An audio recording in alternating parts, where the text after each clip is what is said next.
नमस्ते आप सभी को। हम आज की एकादशी कामिका एकादशी के बारे में बात करेंगे। तो चलिए शुरू करते हैं। एक समय की बात है, युधिष्ठिर और श्री कृष्ण जी आपस में संवाद कर रहे थे और युधिष्ठिर श्री कृष्ण से पूछ रहे थे कि कृष्ण जी कोई हमें एक ऐसी एकादशी, ऐसे व्रत उपवास के बारे में बताइए जिससे लोक कल्याण हो। तो श्री कृष्ण मुस्कुराने लगे और वो कहने लगे कि मैं तुम्हें वो बात बताता हूँ जो नारद मुनि ने अपने पिता ब्रह्मा जी से पूछी थी। वो भी यही प्रश्न कर रहे थे, लोक कल्याण की बात कर रहे थे। तो मैं वही संवाद और वही कथा आप लोगों को सुनाता हूँ। तो नारद मुनि अपने पिताश्री से पूछने लगे कि महाराज कोई ऐसी कथा, ऐसा व्रत उपवास बताइए जिससे लोक कल्याण हो। तो वो कहने लगे कि ये जो भी आषाढ़ मास की जो कृष्ण पक्ष की एकादशी आने वाली है, जिसका नाम है कामिका एकादशी, उस दिन अगर हम श्री कृष्ण का चिंतन करें, वो तो हमें करना ही है, और हमें क्या करना चाहिए, नव अंकुरित जो तुलसी के, वो हमें श्री कृष्ण के चरणों में चढ़ानी चाहिए और उनसे हमें प्रार्थना करनी चाहिए। और क्या करना चाहिए, उपवास करना चाहिए। और तुलसी तुलसी और इस तरह से अगर हम रोज़ पूरा दिन अगर बोलते रहते हैं तो उससे भी हमें हमारे जाने अनजाने में किए हुए पापों से हमें मुक्ति मिलती है। और हमें क्या करना चाहिए, और क्या करना चाहिए बताओ अगर आप देख रहे हो एकादशी का, हमें दान करना चाहिए। उसमें कैसा दान, अन्न का दान, वस्त्र का दान, किसी भी तरह का जो भी हमें यथाशक्ति जो हम दान कर सकते हैं उस दिन हमें दान करना चाहिए। तो एक पौराणिक कथा जो मैं आपको आज सुनाने वाली हूँ, वो कथा है, एक समय एक राजा हुआ करते थे। राजा का नाम था धर्मध्वज और उनकी जो पुत्री थी, वो पुत्री उनकी थी तुलसी। तुलसी जो कि एक कन्या के रूप में अवतरित हुई थी और वो जगह जगह भ्रमण कर रही थी और वो वहाँ पर कुछ तपस्या भी कर रही थी। तो एक बार जैसे भ्रमण करते करते जब वो गंगा तट के किनारे पहुँची, गंगा तट के यहाँ पहुँची, तो उन्होंने देखा कि वहाँ पर गणेश जी बैठे हुए हैं और वो ध्यान मग्न हैं। वो ध्यान में बैठे हुए हैं, अपना किसका ध्यान कर रहे हैं, कृष्ण जी का ध्यान कर रहे हैं। ओम नमो वासुदेवाय नमः, ओम नमो वासुदेवाय नमः।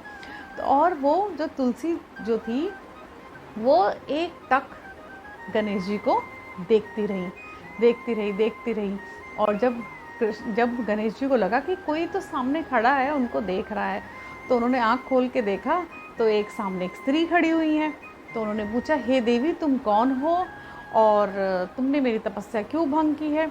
तो वो तुलसी बोलने लगी कि मैं तो यहाँ से भ्रमण कर रही थी और जब मैंने आपको यहाँ बैठे हुए देखा तो मैं आपकी तरफ आकर्षित हुई और मैं अपने लिए एक सुयोग्य वर भी ढूंढ रही हूँ। तो मुझे लगा कि आपसे अच्छा कोई सुयोग्य वर मेरे लिए कोई नहीं हो सकता। तो जब उनकी तपस्या भंग हो गई, इससे गणेश जी थोड़े नाराज़ तो थे, लेकिन फिर भी अपने आप पे संयम रखते हुए बोले, हे देवी, मेरी तुम में कोई आसक्ति नहीं है, मैं तुमसे विवाह नहीं कर सकता हूँ, तुम अपने लिए किसी सुयोग्य वर को ढूंढ लो। ऐसा सुनने से तुलसी क्रोधित हो गई, बोली कि अगर आप मुझसे विवाह नहीं करोगे तो आपकी 2 पत्नियाँ होंगी।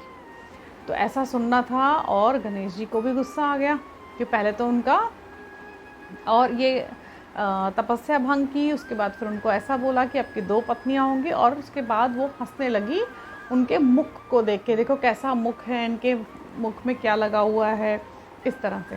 तो गणेश जी जब नाराज़ होने के बाद उन्होंने तुलसी को श्राप दे दिया। उन्होंने बोला, देवी मैं तुमसे बहुत अप्रसन्न हूँ और मैं तुम्हें श्राप देता हूँ, तुम असुर पत्नी बनोगी। और ऐसा सुनना था तुलसी को उसी समय एहसास हो गया कि मैंने गलती कर दी है, और वो क्षमा मांगने लगी, बोलने लगी कि हे गणेश राज, मुझे माफ़ कर दो, मुझसे गलती हो गई, मैं अपनी गलती का प्रायश्चित करना चाहती हूँ। तो अब गणेश जी ने बोला, जो आषाढ़ मास की जो एकादशी आएगी कृष्ण पक्ष की, उसका आप विधिवत पूजा अर्चना करो और माफ़ी कृष्ण जी से मांगो। तो वो बोलने लगी कि नहीं मैं वो सब तो करूँगी, लेकिन फिर भी आप मुझे अपने श्राप से मुक्ति दीजिए। तो फिर गणेश जी बोलने लगे कि मैं आज से ये वो वापस तो नहीं कर सकता हूँ अपने श्राप को, लेकिन मैं ये कहता हूँ कि आज के बाद से सब लोग जब विष्णु जी की पूजा करेंगे तो सबसे पहले तुलसी का ही ध्यान करेंगे, तुलसी ही चढ़ेगी उनको, लेकिन मेरी पूजा में तुलसी का कोई काम नहीं है। तुलसी मुझसे दूर रहेगी। तो आप लोगों को याद होगा कि हम जब गणेश जी की पूजा अर्चना करते हैं उसमें दुर्वा चढ़ाते हैं, तुलसी नहीं चढ़ाते हैं। तो ये है वो कहानी। फिर उनकी जो तुलसी थी उनका विवाह हो गया एक असुर राज से, और वो वृक्ष बन गई, क्योंकि उन्होंने श्राप दिया हुआ था गणेश जी ने, और वो वृक्ष बन गई। और वृक्ष किसका बनी? विष्णु जी का प्रिय वृक्ष बन गई। तो आप देखोगे जहाँ कहीं भी कृष्ण मंदिर होता है वहाँ तुलसी जी जरूर होती हैं। तो इस तरह से युधिष्ठिर को कृष्ण जी ने ये कहानी सुनाई कि ये इस तरह से कामिका एकादशी का ये नाम इस तरह से बना। और कामिका एकादशी की जो व्रत कथा है वो मैं आपको सुनाती हूँ। एक समय की बात थी, एक क्षत्रिय हुआ करता था। क्षत्रिय, जो कि क्षत्रिय पहले के कैसे होते थे, शक्तिशाली क्षत्रिय था, और किसी बात को लेकर उसके ब्राह्मणों से कुछ झगड़ा हो गया, आपस में लड़ने लगे। अब क्षत्रिय तो शक्तिशाली होते हैं, तो लड़ते लड़ते पहले तो मुंह से लड़ रहे थे, फिर वो हाथापाई पे आ गए। जब हाथापाई पे आ गए तो उन्होंने क्या करा, क्षत्रिय से गलती से एक ब्राह्मण की हत्या हो गई। अब हत्या हो गई तो उस क्षत्रिय पे क्या हो गया, ब्रह्म हत्या का आरोप लग गया।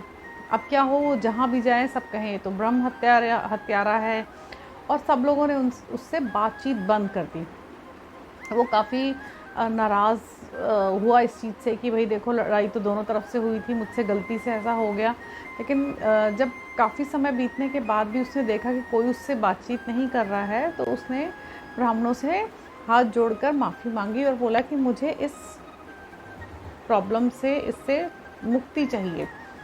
तो फिर ब्राह्मणों ने बताया कि अब तुमसे ये हत्या हो ही गई है तो तुम इसका प्रायश्चित कर सकते हो। प्रायश्चित करने के लिए तुम्हें उपवास करना होगा। उपवास करना होगा किसका?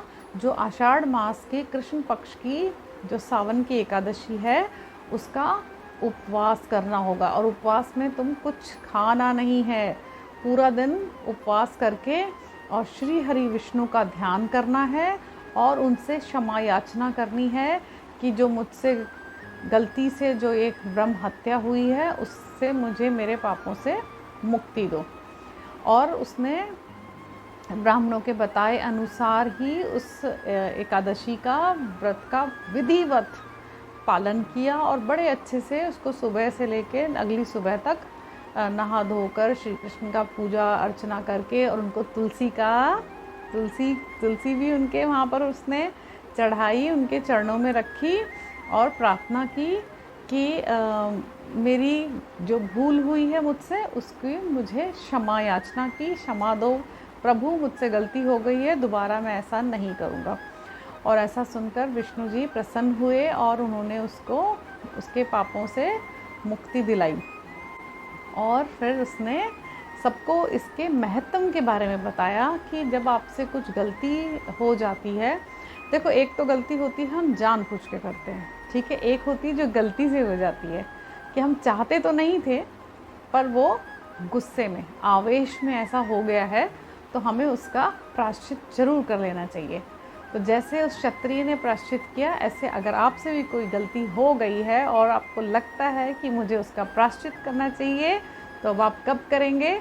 जो आषाढ़ मास की जो एकादशी आएगी, जो कि अभी 31 जुलाई को है, वो उसमें आपने अपने श्री हरि विष्णु जी से माफ़ी मांगनी है और प्रायश्चित करना है। और हम सब और क्या करेंगे?